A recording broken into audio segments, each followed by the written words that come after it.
Hello guys, आज के इस वीडियो में मैं बात करने वाला हूँ रेलवे ग्रुप डी का जो फॉर्म आया है उसे किस प्रकार भरना है स्टेप बाय स्टेप। इसके लिए सबसे पहले आपको इसके ऑफिशियल वेबसाइट पर आना होगा। ठीक है, इसका जो लिंक है हम डिस्क्रिप्शन में प्रोवाइड कर देंगे, आप वहां से डायरेक्ट इसके लिंक पर आ सकते हैं। यहाँ आने के बाद सिंपली आपको यहाँ पर तीन ऑप्शन मिलता है, login with Aadhaar, login with RRB account, यहाँ पर नीचे में क्रिएट अकाउंट।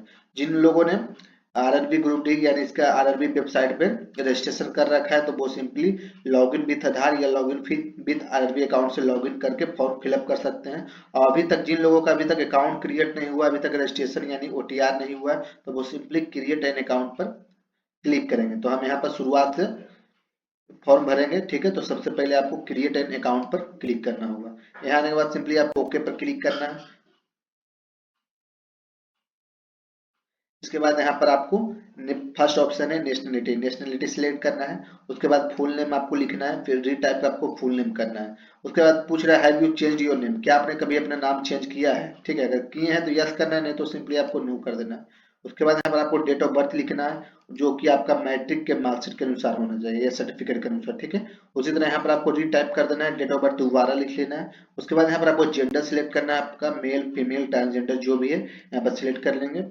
फिर इस सिलेक्ट में आपको फिर से सिलेक्ट कर लेना है। फिर यहाँ पर आपको फादर्स नेम, फिर रीड टाइप फादर्स नेम आपको लिख लेना है। उसके बाद मदर्स नेम, फिर रीड टाइप मदर्स नेम पे क्लिक करना है। फिर यहाँ पर आपको एक ईमेल आईडी लिखना है। ठीक है, उसके बाद जनरेट ईमेल ओटीपी पर क्लिक करना है। इसके बाद आपके ईमेल पे एक ओटीपी आएगा, आपको यहाँ पर डाल लेना है। ठीक है, तो आपका ईमेल आईडी वेरीफाइड हो जाएगा। उसके बाद उसी तरह यहाँ पर आपको मोबाइल नंबर आपको लिखना है। उसके बाद जनरेट मोबाइल ओटीपी पर क्लिक करना है। उसके बाद आपके मोबाइल पर ओटीपी आ जाएगा। ठीक है, उसके बाद आपको वेरीफाई हो जाएगा।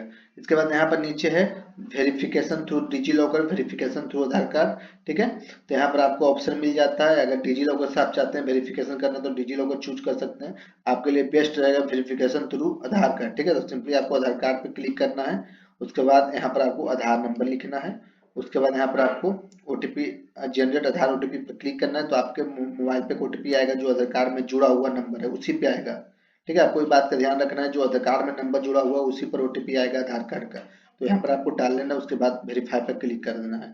ठीक है, तो ओटीपी भेजने के लिए आपको इस पर पहले क्लिक कर लेना है। ठीक है, इस पर क्लिक कर लेंगे तभी आपको ओटीपी पर भेजना है, जनरेट आधार ओटीपी पर क्लिक करना है। ठीक है, उसके बाद वेरीफाई कर लेंगे ओटीपी लिख लेने के बाद। उसके बाद नीचे आना है, यहाँ पर जैसे ही वेरीफाई करेंगे यहाँ पर आपका फेस ऑटोमेटिक शो कर देगा। उसके बाद नीचे यहाँ पर आपको अपना पासवर्ड बना लेना है। पासवर्ड जो रहना चाहिए आपका capital letter, small letter, special character कुछ इस प्रकार का होना चाहिए। ठीक है, जैसे मान लीजिए कि आपका नाम रोहित है तो यहाँ पर आर कैपिटल लिखना है, O H I T small में लिखना है, फिर एट द रेट 1 2 3 4 ऐसे करके लिख लेंगे तो आपका पासवर्ड बन जाएगा। ठीक है, दोनों में सेम पासवर्ड डाल लेना है। उसके बाद यहाँ पर आपको I am not a robot पे क्लिक करना है। उसके बाद preview and create an account पर क्लिक करना है। इसके बाद यहाँ पर आपका प्रीव्यू पेज ओपन हो जाएगा। यहाँ पर सारा चीज आपको एक बार मिला लेना है, country of nationality, full name, date of birth, gender, father's name, mother name, email ID, mobile number. ठीक है, उसके बाद फुल नेम एज पर आधार कार्ड और डेट ऑफ बर्थ और जेंडर। ठीक है, उसके बाद यहाँ पर आपको क्लिक कर लेना है। उसके बाद क्रिएट एन अकाउंट पर क्लिक कर लेना है। रजिस्ट्रेशन सक्सेसफुली हो जाने के बाद यहाँ पर सिंपली आपको लॉगिन पेज पर आना है। उसके बाद यहाँ पर आपको दो ऑप्शन मिल जाएगा, login with Aadhaar, login with RRB account. ठीक है, तो आप जिससे भी चाहे लॉगिन कर सकते हैं। यहाँ पर हम लॉगिन विथ आधार पर क्लिक करके लॉगिन करेंगे। यहाँ पर मोबाइल नंबर डालना है, यहाँ पर जनरेट आधार ओटीपी पर क्लिक करना है। ठीक है, उसके बाद यहाँ पर एक बार आपको क्लिक कर लेना है। उसके बाद यहाँ पर ओटीपी डाल लेना है। उसके बाद आपका वेरीफाई कर लेना है। उसके बाद I am not a robot पर क्लिक करना है। उसके बाद लॉगिन पर क्लिक करना है। लॉगिन पर क्लिक करने के बाद यहाँ पर आपको सिंपली ऑनलाइन एप्लीकेशन पर क्लिक करना है। उसके बाद यहाँ पर आपको आरआरबी सिलेक्ट करना है, जिस भी आरआरबी से आप फॉर्म भरना चाहते हो वो वहाँ का आरआरबी आपको सिलेक्ट कर लेना है। ठीक है, उसके बाद यहाँ पर क्लिक कर लेना है। उसके बाद आपको नेक्स्ट पर क्लिक करना होगा।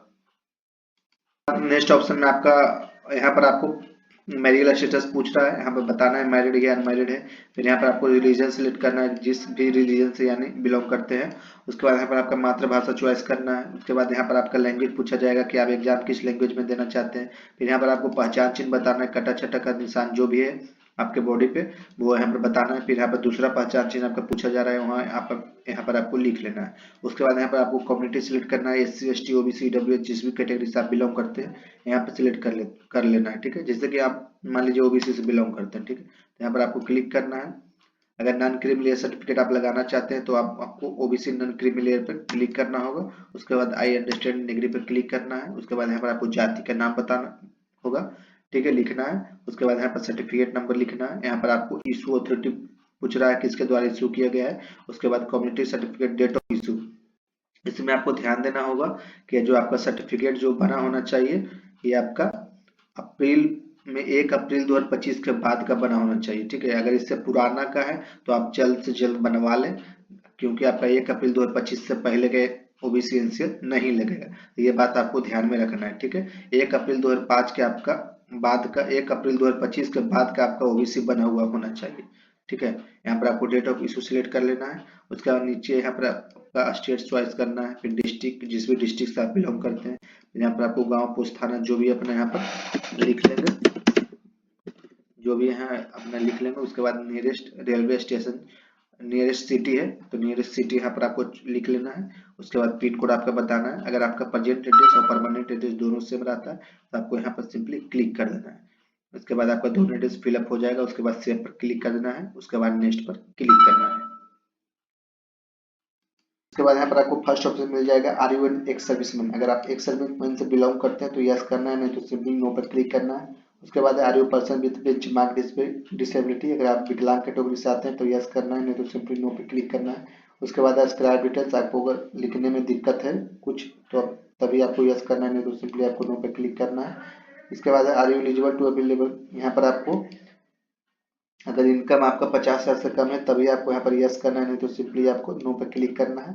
उसके बाद आर यू एन एम्प्लॉय, अगर आप इंडियन रेलवे में एम्प्लॉय है, कोई जॉब वगैरह कर रहे हैं तब आपको यस करना है, नहीं तो नो पर सिंपली क्लिक कर देना है। उसके बाद है name of the current department organisation. अगर आप कहीं भी रेलवे डिपार्टमेंट छोड़कर कहीं आप सेंट्रल में, स्टेट में या पीएसयू में अगर काम कर रहे हैं, एम्प्लॉय हैं, तब आपको यहाँ पर सिलेक्ट करना है, नहीं तो आपको सिंपली नोट एप्लीकेबल पर क्लिक कर देना है। उसके बाद है आर यू कंप्लीटेड, अगर आपने अप्रेंटिस कर रखा है तब आपको यस करना है, नहीं तो सिंपली आपको नो पर क्लिक कर देना है। उसके बाद यहाँ पर आपका रिफंड आए, यहाँ पर आपका जो पैसा कटेगा रिफंड आपका अकाउंट में आ जाएगा, ठीक है। तो यहाँ पर आपको अकाउंट नंबर मांगा जाएगा, तो यहाँ पर refund of fee account holder name है, यहाँ अकाउंट होल्डर नेम बताना है।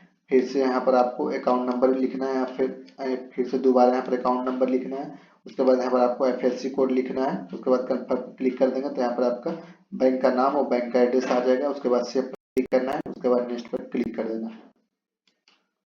इसके बाद यहाँ पर आपका क्वालिफिकेशन दिखाएगा, मैट्रिकुलेशन, ठीक है। उसके बाद यहाँ पर आपको स्टेट सेलेक्ट करना है, आपने किस स्टेट से मैट्रिक किया है। उसके बाद यहाँ पर आपको डिस्ट्रिक्ट सेलेक्ट करना होगा।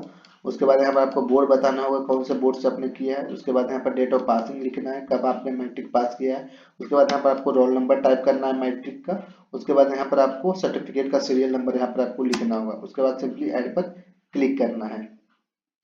जैसे ही ऐड पर क्लिक करेंगे यहाँ पर फिर से क्वालिफिकेशन का ऑप्शन आ जाएगा। यहाँ पर कुछ आपके पास अगर कोई एक्स्ट्रा क्वालिफिकेशन है तो आप यहाँ पर चाहे तो यहाँ पर दे सकते हैं। उसके बाद ठीक है, अगर मान लीजिए आपके पास आईटी है तो यहाँ पर आईटीआई का डिटेल्स यहाँ पर दे के ऐड कर सकते हैं। उसके बाद नेक्स्ट पर आपको सिंपली क्लिक कर देना है।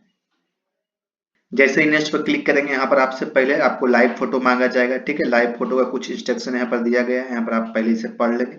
यहाँ जो आपका जो शर्ट का कलर होना चाहिए नॉन व्हाइट होना चाहिए, यानी आपका शर्ट जो है सादा यानी व्हाइट नहीं होना चाहिए, कोई दूसरा कलर होना चाहिए, ठीक है। उसके बाद आपको गुड क्वालिटी लाइटनिंग होना चाहिए, प्लेन बैकग्राउंड होना चाहिए, ये सब आपको ध्यान रखना है। आपका दोनों कान जो है दिखना चाहिए। आपका फेस है जो ना तो ज्यादा दूर ना तो ज्यादा नजदीक होना चाहिए, क्लियर एकदम दिखना चाहिए, कोई कैप वगैरह आपको नहीं लगाना है, ठीक है। ये सब सारा कुछ ध्यान रख के आपको फोटो क्लिक करवाना है। उसके बाद नीचे यहाँ पर आपको सिग्नेचर अपलोड करना है। सिग्नेचर जो है आपका ब्लॉक लेटर में या कैपिटल लेटर में नहीं होना चाहिए, ठीक है। इस सब पे आपको फोकस करना है। और जो साइज इसका 140 से 60 पिक्सल में 40 इंटू 60 पिक्सल है और 30 के बी से 49 के बी के बीच में आपको अपलोड करना है। उसके बाद यहाँ पर सिंपली आपको क्लिक करना है। उसके बाद सेव पर क्लिक कर देना है। उसके बाद नेक्स्ट ऑप्शन में आपको प्रेफरेंस चॉइस करना है, कौन कौन सा प्रेफरेंस लेना चाहते हैं। यहाँ पर सारा कुछ आपको प्लस प्लस पर क्लिक करके आपको प्रेफरेंस चॉइस कर लेना है, ठीक है। उसके बाद आपको नीचे में आना है, नीचे में यहाँ पर आने के बाद आपको इस पर चेक बॉक्स पर क्लिक कर लेना है। उसके बाद यहाँ प्लेस आपको लिखना है।